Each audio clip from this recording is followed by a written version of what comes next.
So I interviewed a whole range of organisations, and it included government, immunisation service providers, community advocacy organisations, and all types of organisations like that. And they had very similar themes in terms of the problems that they were facing. The number one was misinformation, and understanding how to deal with misinformation in the best way that would help people remain confident and have trust in vaccination.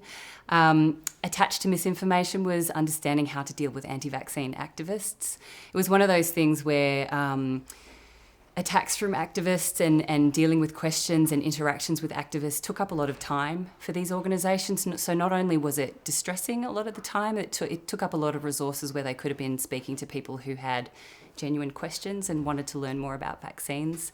Another one of their problems was that sometimes with vaccines it can be really difficult to tell a simple story. So, you've got to say with nutrition, you might say it's a good thing to eat fruit and vegetables kind of thing. But with vaccines, it's a good thing to vaccinate, but there's also sometimes side effects and sometimes there's adverse events attached with vaccines. And sometimes vaccines don't work quite as well as we had hoped they would. And so it's not a simple narrative, it's a complex story. And they found that could just add complexity and difficulty into the communications that they had with the public.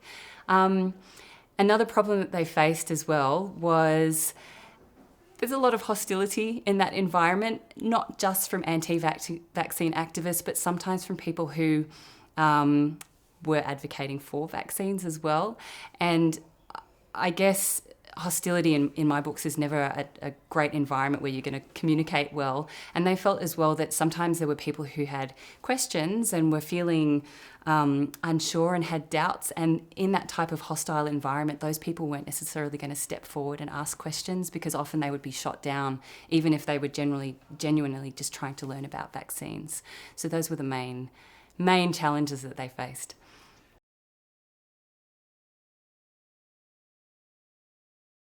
I did find that for some organisations, yeah. One of the problems sort of outside of social media, I suppose, was a lot of these organisations didn't have that many resources. So they might have one, maybe two, but usually one person working on social media.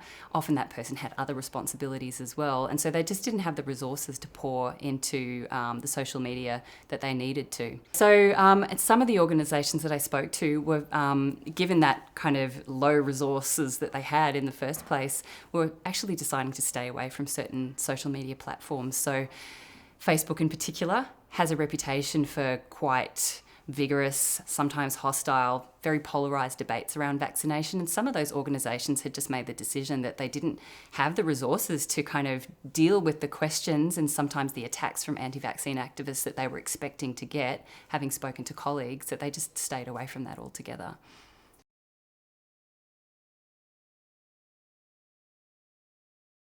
I think that there's lots of different people have to come to the table in terms of making this a better environment to promote vaccines. I think social media platforms absolutely have a role to play. They're starting to do things. They're starting to do a few little things like tweaking their algorithms, but I think that they can definitely partner with vaccine promoting organisations a lot more to deal with misinformation and anti-vaccine activists.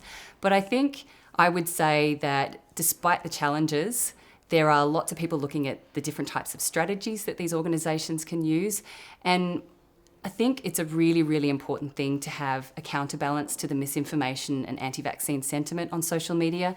And so if vaccine promoting organisations and individuals as well get scared off, then there's not that balance. And having that balance of those voices is a really important thing for all the general public on social media listening, that you need to be hearing not just anti-vaccine sentiment but pro-vaccine as well, just to normalise the idea that supporting vaccines and trusting vaccines is a good and a normal thing.